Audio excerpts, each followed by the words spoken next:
Bonjour à tous et à toutes, je suis le docteur Mbenkounoubé Julie, membre de l'Ordre national des médecins du Cameroun, exerçant à l'hôpital Baptiste de Mbopi, ici à Douala.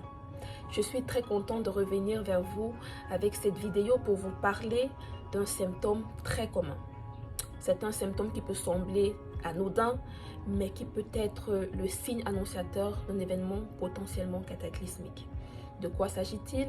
Il s'agit du mal de tête, encore appelé céphalée. Je répète, le mal de tête, encore appelé céphalée. Alors, tout le monde peut souffrir d'un mal de tête, que ce soit des enfants, des adolescents, des adultes ou des vieillards, tout le monde peut souffrir d'un mal de tête. Que faut-il savoir sur le mal de tête? Généralement, on catégorise les céphalées en deux grandes catégories. Nous parlons de céphalée primaire et de céphalée secondaire. Je répète, céphalée primaire et céphalée secondaire. Les céphalées sont dites secondaires lorsqu'elles peuvent être liées à une anomalie dans votre corps. Ça pourrait être une infection, un traumatisme ou tout autre dérèglement. Par exemple, si vous êtes victime d'un accident de circulation et que vous vous cognez la tête et que vous développez des maux de tête par la suite, ces maux de tête seront secondaires à l'accident ou traumatisme que vous avez subi.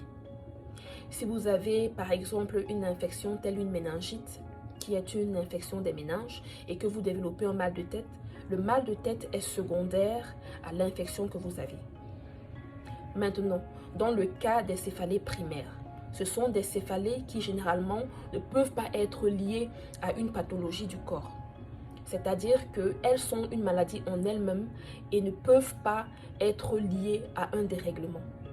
C'est-à-dire que quand on fait l'examen clinique du malade, on ne peut pas vraiment noter quelque chose qui peut expliquer pourquoi le malade a mal à la tête. Mais il ou elle a vraiment mal à la tête. Alors, pourquoi est-ce que c'est important de faire la distinction? Tout simplement parce que selon si le mal de tête est secondaire ou primaire, la trajectoire du suivi du malade va changer. Des exemples assez communs de céphalées primaires sont des migraines ou alors les céphalées de tension. Dans tous les cas, si vous souffrez de maux de tête et que vous ne savez pas quoi faire, consultez un médecin. Pourquoi pas sur la plateforme Hospito? Nous sommes à votre disposition pour vous aider. Si vous voulez avoir plus d'informations sur les céphalées, je vous recommande de suivre mes prochaines publications dans lesquelles je parlerai plus en détail de différents types de céphalées et je vous expliquerai même quels sont ces signes qui peuvent suggérer que le mal de tête dont vous souffrez peut être très dangereux. On se retrouve très prochainement. Prenez soin de vous.